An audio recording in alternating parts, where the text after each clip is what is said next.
to benefit from the cheap gas that is coming in from Tanzania. But it's not only Kenya. Africa's economy also is set to flourish if small and medium enterprises access credit and scale their businesses to improve income as well as employment opportunities in the continent. Experts speaking during the Investment in Africa conference in London, England, say despite MSMEs being the mainstay of the continent's economy, they remain highly underfunded. Betty Kiptum has that story.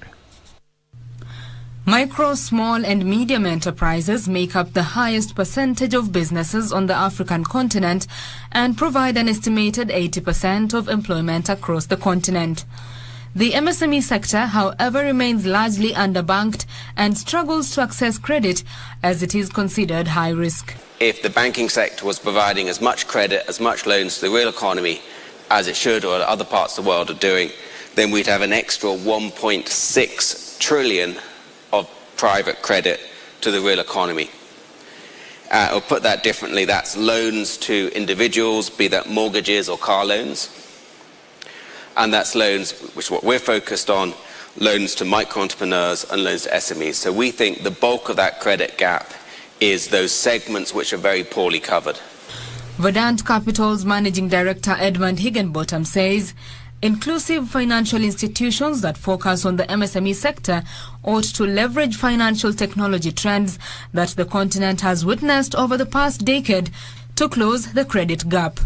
What we've seen in the last 10 years, the last 15 years, is very significant changes in technology in the financial sector. Mobile wallets, mobile money, how data is aggregated, how data is handled and analyzed.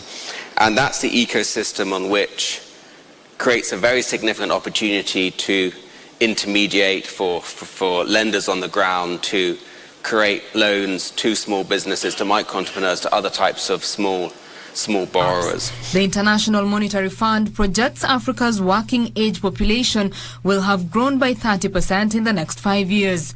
Experts say the African Continental Free Trade Area is the gateway to Africa's prosperity.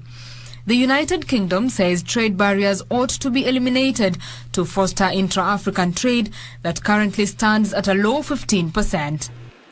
The envisioned trade area will connect 1.3 billion people and economies with a combined GDP of $3.4 trillion through a single set of trading rules. This could boost intra-African trade by over 50% and in itself lift an estimated 100 million people out of poverty. To help achieve this and to reduce costs for consumers and businesses in Africa and the UK, we need to remove trade barriers. That is why, since the UK left the EU, we have signed no fewer than 9 trade agreements covering 18 African nations. As the bloodline of Africa's economy, MSMEs ought to be supported to scale their businesses so as to ensure the economy grows fast enough to support the ballooning population. Well, we see micro entrepreneurs and SMEs as the engine of growth in the African economy. We don't see the public sector as growing. We don't see the resources sector, oils and mining, while that can contribute towards GDP, we see that as having a limited impact on domestic employment and domestic livelihoods. So we see micro entrepreneurs and we see SMEs as critical in driving the development agenda. The Investing in Africa conference brings together investors, financial institutions, as well as business persons seeking investments. Betty Kiptum, Prime Edition.